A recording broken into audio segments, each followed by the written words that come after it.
Alright, M House, back with another mid-season ranking video.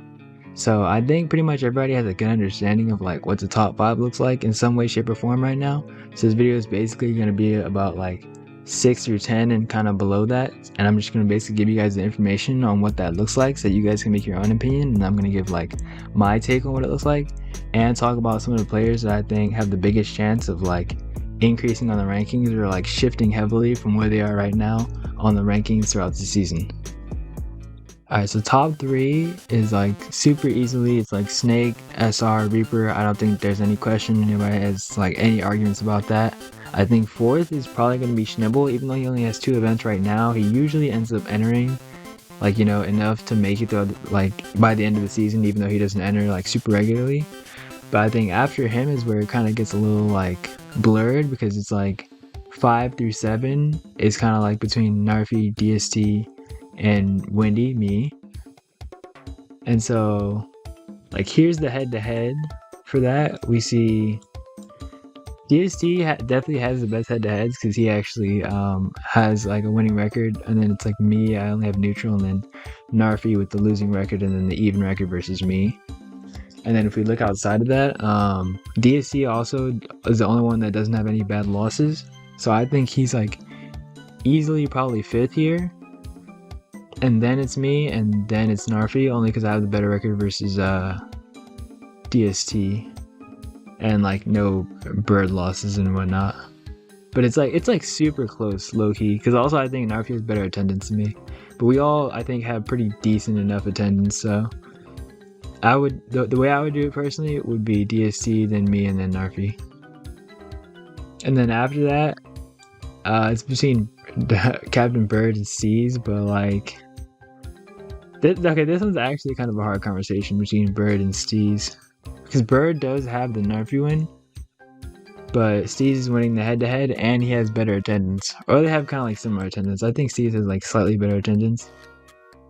But I think I probably would give it to Bird over Stees very, very slightly. It's super close. So I think if either of them like have like a really good performance after this, I think I could see it going like their way. It really kind of just depends. I think they're really close right now. So after, how many people is that? 1, 2, 3. So after those 5, so what is that? That's 5, 6, 7, 8. Wait, 5, 6, 7, 8, 9. So basically everyone else is just fighting for the 10th spot. I think in this next like section or category right here, we have Codex, Dark Nexus, Inenra, Ducky, and Magic. They're head-to-head. They don't play each other as much because they all don't like enter as much. But you know, I think Dark is like probably the best. Well, okay.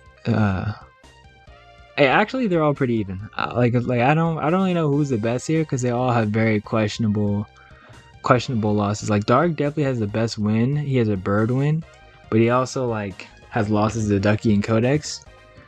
So, and then you have Inenra, who hasn't really attended that much, but kinda I think he had the potential to be better than Dark and Codex. We just haven't seen it because he hasn't entered as much.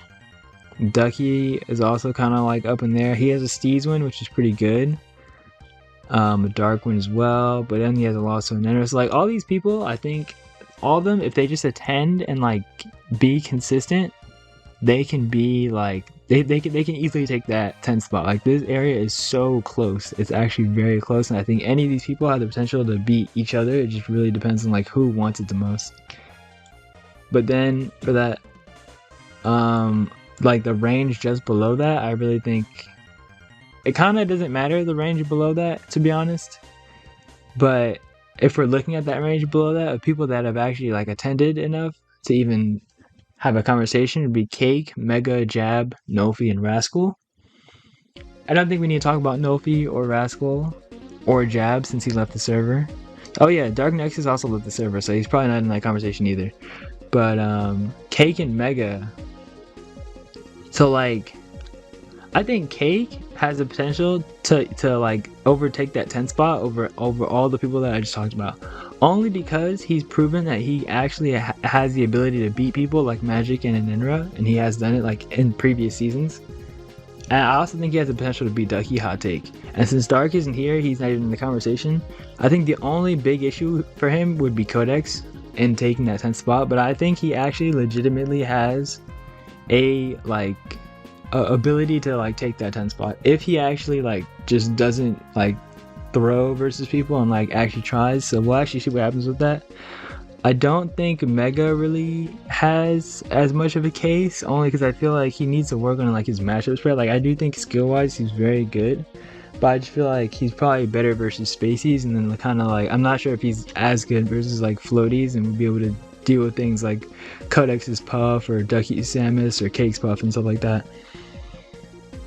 So, but who do I think is most likely to take the 10th spot by the end of the season?